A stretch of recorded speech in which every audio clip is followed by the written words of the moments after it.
Ensuite, voyons comment les anges traitent le Seigneur Jésus.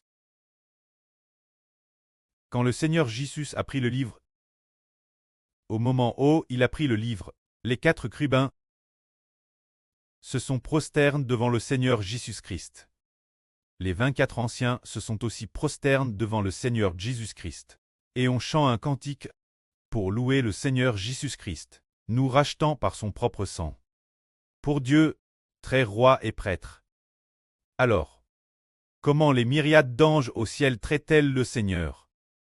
Vont-ils aussi comme les 24 anciens et les 4 chérubins louer le Seigneur, se prosterner et l'adorer?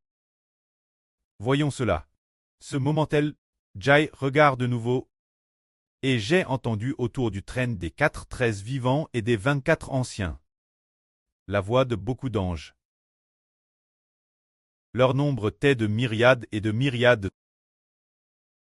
Ils disaient d'une voix forte, El agneau qui a été immolé est digne de recevoir la puissance, la richesse, la sagesse, la force, l'honneur, la gloire et la louange. C'est ainsi que tous les anges louent le Seigneur Jésus.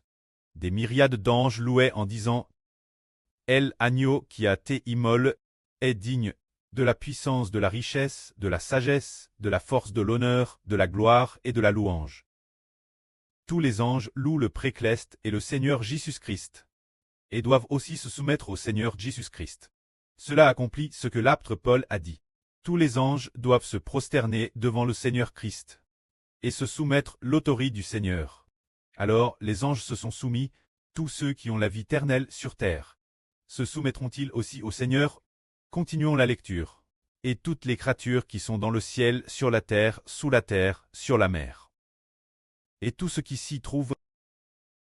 Louange, honneur, gloire, puissance, celui qui siège sur le trône et l'agneau. Au cycle des cycles. Pour toujours et jamais.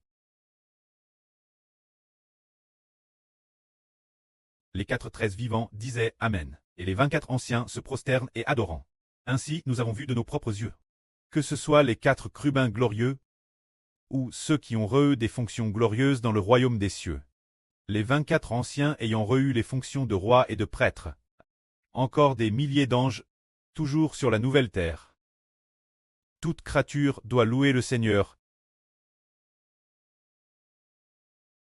Comme le prêtre a dit au Seigneur, assieds-toi, ma droite, jusqu'à ce que je fasse de tes ennemis ton marchepied. Il a aussi dit qu'il soumettrait toutes choses sous ses pieds. Parce que le Seigneur Christ a vaincu, parce que le Seigneur Christ a été immolé. Il a vaincu, après quoi, Dieu a soumis toutes choses au Seigneur. Ce qui est merveilleux, c'est que le prêtre et le Seigneur, ont dit cela 3 ou 4 fois au frère Hébert. Si le frère Hébert obéit au prêtre et au Seigneur, le prêtre et le Seigneur soumettront toutes choses au frère Hébert. Il en est de Madame pour le Seigneur Jésus-Christ. Le Seigneur Jésus-Christ, par son obéissance, Dieu jusqu'à la mort. Au moment de son immolation, Dieu a soumis toutes choses au Seigneur. Toutes choses, l'exception du prêtre. On te place sous l'autorité du Seigneur Christ. L'exception du seul Dieu. Toutes choses sont soumises l'autorité du Seigneur. Bien et le Seigneur doit se soumettre l'autorité de Dieu, afin que Dieu soit au-dessus de tout. C'est le plan de Dieu pour toutes choses. Un plan grandiose, toutes choses, l'univers entier. Les myriades d'anges au ciel par d'obéissance se sont rebelles contre Dieu, et ont suivi Satan le diable dans sa révolte contre Dieu. L'humanité sur terre par d'obéissance Dieu. Ainsi sur terre, l'humanité terrestre est devenue l'instrument de Satan le diable, mais le prêtre veut que toutes choses lui soient soumises. Soumettant le Seigneur Christ lui-même, et soumettant toutes choses au Seigneur. Telle est la volonté de Dieu. Plus tard, l'avenir, toutes choses seront soumises au Seigneur Jésus. Et toutes choses seront aussi soumises au Précleste.